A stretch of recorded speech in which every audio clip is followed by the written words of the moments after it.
Hey guys, thanks for coming back. Join us here at Salty Ginger Talk. Today's episode, we are going to talk about anchoring. Not a boating term. Well, I guess it is a boating term as well, but that's not the definition or the type of anchoring that we're going to talk about today. Anchoring that we're going to talk about today is the method by which, in a negotiation, in setting pricing, in setting expectations with people, you anchor by being the first to throw out a price, put a stake in the ground, make a claim, and it kind of starts and sets, whether you want it to or not, kind of starts and sets the point from which future conversations and comparisons will take place.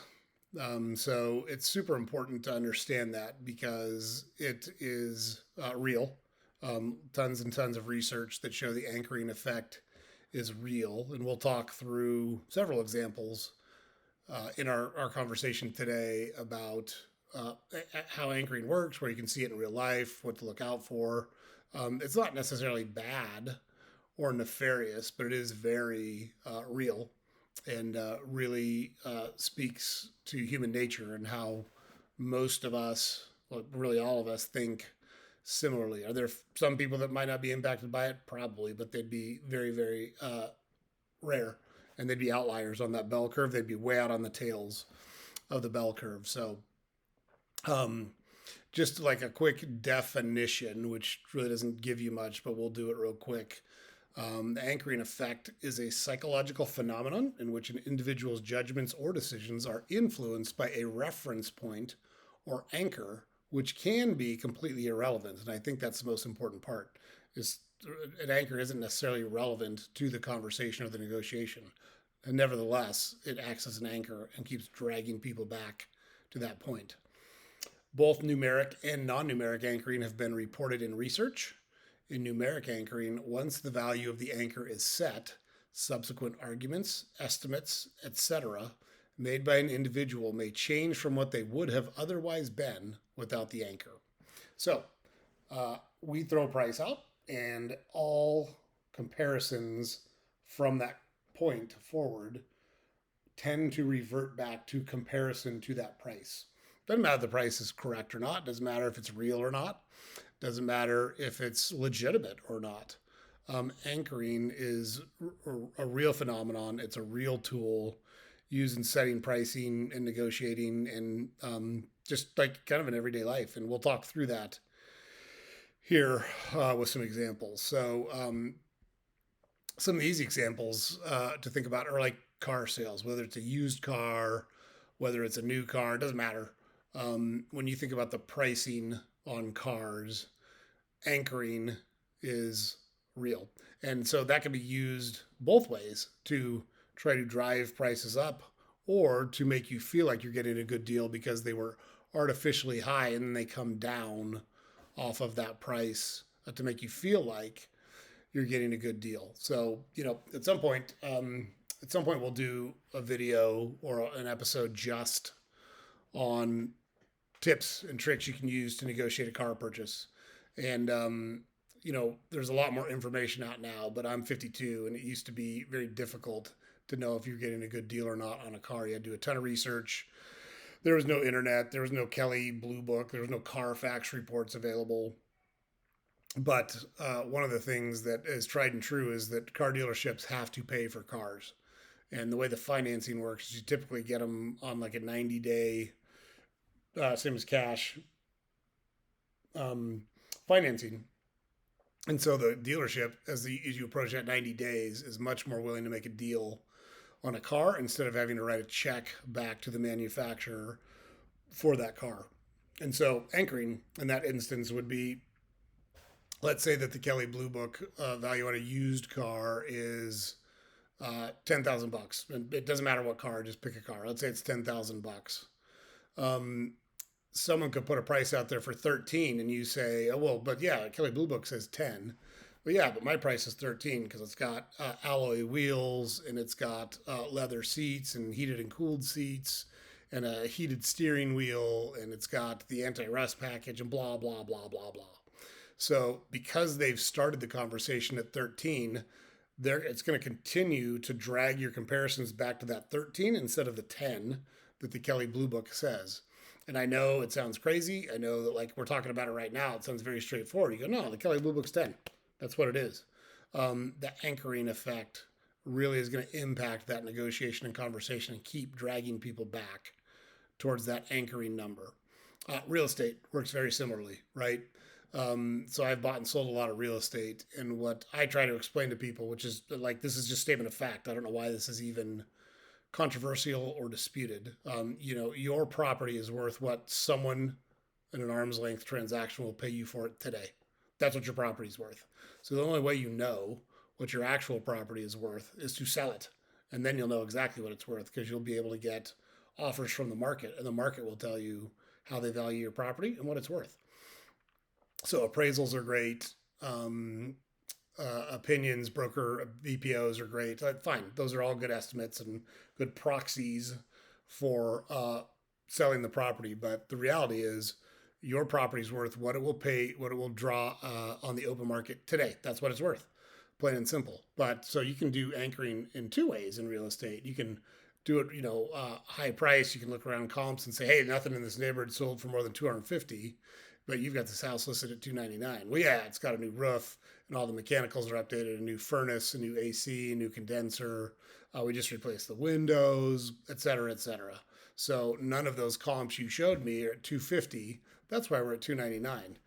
That could be real, could not be real. It could be that people just don't get it. They think their house is worth 299, and their real estate broker could not talk them into, hey, that's not what your house is worth. So I got to list it at that. The other thing, which I see a lot on investment properties, is an artificially low price to attract a ton of attention and try to get people to bid up the price. So let's say that you've got property that the value is probably around 40 grand. Let's call it 40 grand.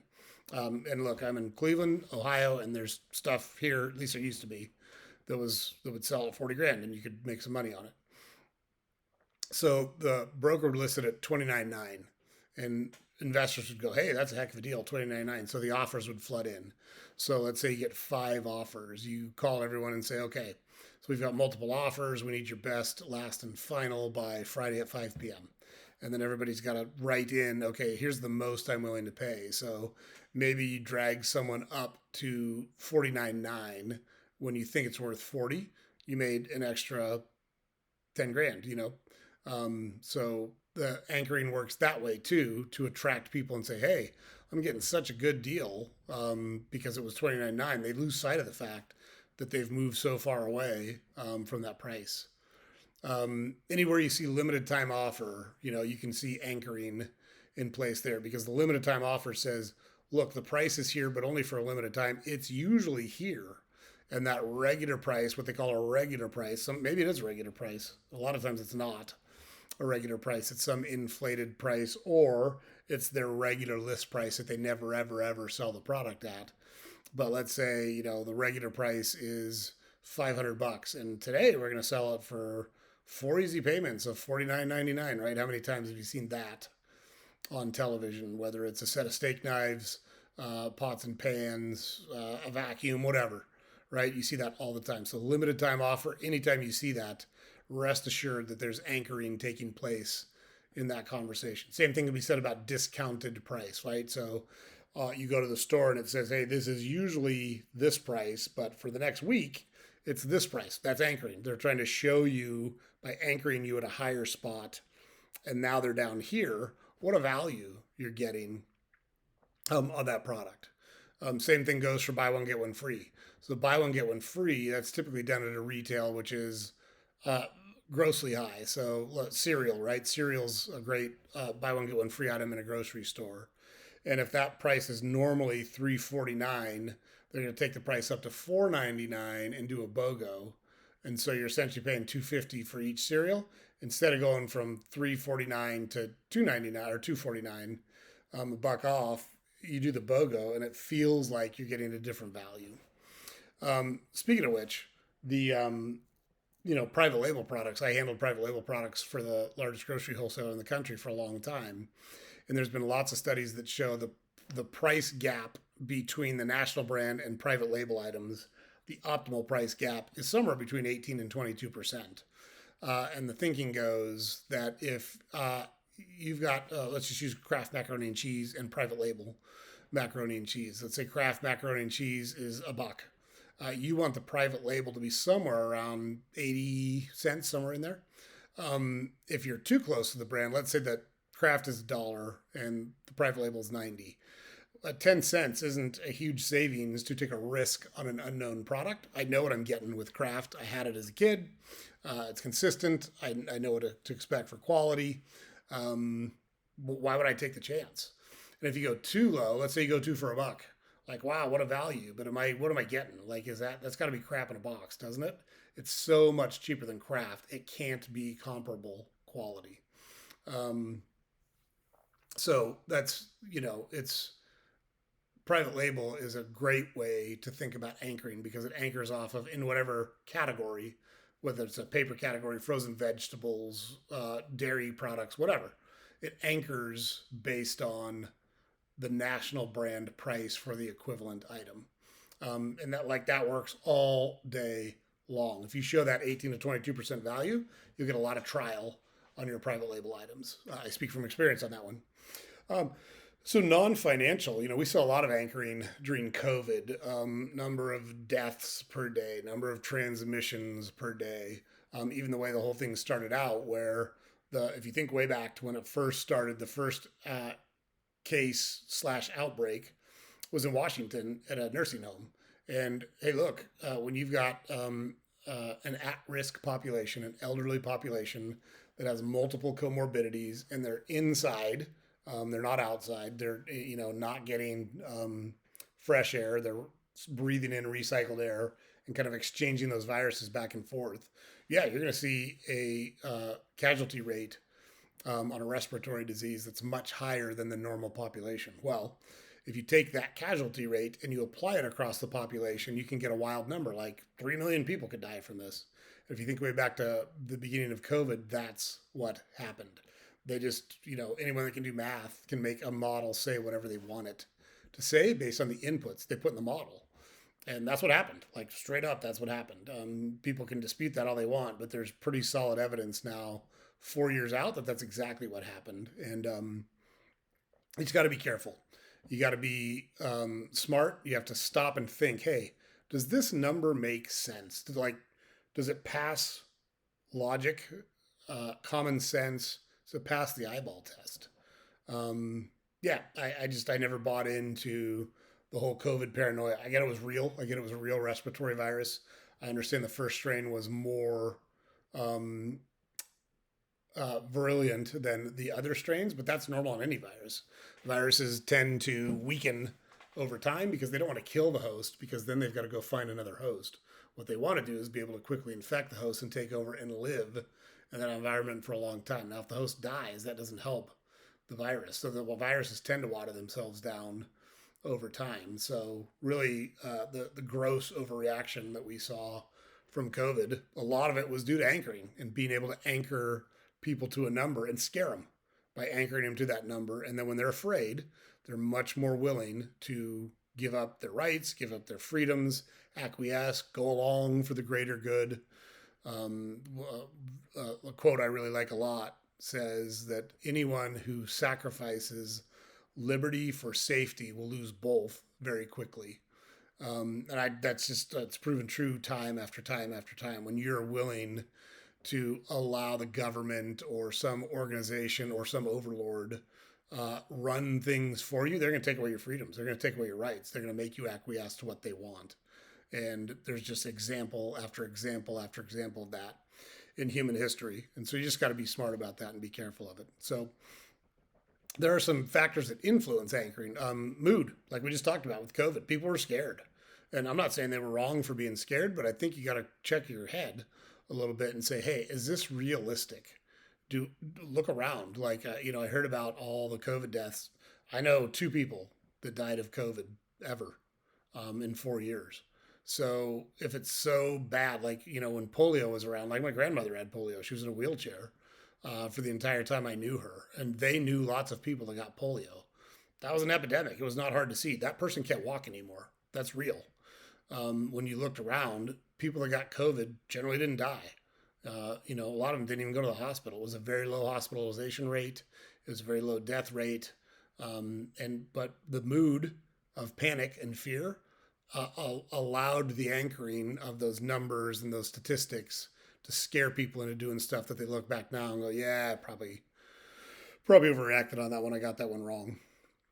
Personal experience. If you know what prices are, my wife is, I joke and say she's a professional shopper, but I mean that as a compliment because when we were young and I made $0, like I was getting paid. My first job was $3.25 an hour, my first real job. I used to mow lawns and wash trucks at $5 a throw. But my first real job was $3.25 an hour, and we were supporting a family of three. I think I was making $5 an hour at that time. And so she learned that when department stores marked down products from 25% to 50, from 50 to 75, and she would just follow like, I need to get some shirts for our boys. I'm going to follow these shirts until they get to the 75% rack, and I'll buy them then. So she knows what prices are, and she's not going to get fooled on those prices. She's an excellent shopper. So personal experience is a good way to combat anchoring and really kind of think through logically if what you're doing is a good decision or not. Personality, a lot of folks wouldn't say shit if they had a mouthful of it. And like in some instances, that's okay, but you're going to get walked on sometimes if you're not willing to stand up and raise your hand and go, wait, this doesn't make sense. I call bullshit on this. So if you tend to be more meek, if you tend to be less willing to challenge things, if you're worried about looking stupid, surround yourself with knuckleheads like me who don't care about those things. It doesn't bother me if people think, well, that's a dumb question. That guy's an idiot. You're not wrong. I've been an idiot plenty of times, and I'm right plenty of times. So it's not the end of the world if you're wrong. It's not the end of the world if you look bad for a while. But your personality absolutely can help you fight through anchoring and or use anchoring to help you sell products. And you don't want to be slimy about it. You don't want to take advantage of people, but anchoring works. And tons of businesses use anchoring to price and sell their products. And you just have to be aware of it. I think it's important to be aware of it. Cognitive ability, like, so if your ability to understand something is limited, it's going to be harder for you to understand when anchoring is going on. Like for myself, I'm not a collector, but I understand collectors. I don't know why people would pay $10,000 for an antique desk or $2 million for a painting. Like that seems wild to me. But maybe I just don't have the cognitive ability to wrap my mind around the fine work that's gone into those things and the value that they bring in someone's life or the beauty that they represent or the connection to the past, whatever the case may be. Maybe my cognitive ability is just not good enough to understand those things. And so I'm not going to know how that works in those situations. And then overconfidence is a big one. Like I say a lot, especially in a sporting realm, the best thing you can be is underestimated. You don't want to be overconfident. You don't want to take an opponent for granted. And it's been my experience that in negotiations, and I've done thousands and thousands of negotiations, the more prepared side, more often than not, wins the negotiation because they're ready. They've got their facts straight. They know their numbers. They know what they're trying to accomplish. They've developed a strategy to accomplish it. And so they're ready. And if you're overconfident, you're unprepared for those scenarios, and it absolutely can impact you. And anchoring can play a big part of that. So, just to recap, anchoring, very natural, very normal. It's not evil. It's not nefarious. It's not a bad thing, but it's very real. It plays on human nature. And even when I say plays on human nature, that sounds like it has a negative connotation. I'm not saying it does have a negative connotation. Can it be used negatively or to deceive people or get them to pay more than they would pay in different circumstances? Sure. Maybe that's a bad thing. Maybe it's not a bad thing. I don't know. I just know it's very real and it's important to watch out for it. So think about that the next time you're negotiating something. Think about that the next time you're having a conversation about something. Think about, hey, we keep going back to this same comparison. Is that the right comparison? Are we anchored on the right thing? Or is this a situation where the emperor has no clothes, but everyone's fawning over his new clothes because they don't want to look stupid and say, that guy's naked. I can see his junk. Um, so that's our episode for today, guys. Hope it was useful. Hope that you can take that out and apply it in the real world. Tons and tons of examples where anchoring happens every day in life, and I think it's important to be aware of it. And if you look for it, you'll see it. You'll see it everywhere. You see it where you shop. You'll see it when you buy things. You'll see it when things are listed online. All sorts of places to see it. So look, don't forget to go over to our website, saltygingertalk.com. We've got all of our episodes on that website. Links to all of our other social media content on that website. You can sign up for our newsletter over there, and just a good place to be to stay in the know on what we're talking about. So thanks again for coming back and joining us. We appreciate the support. You guys have a good week, and we'll talk to you next time.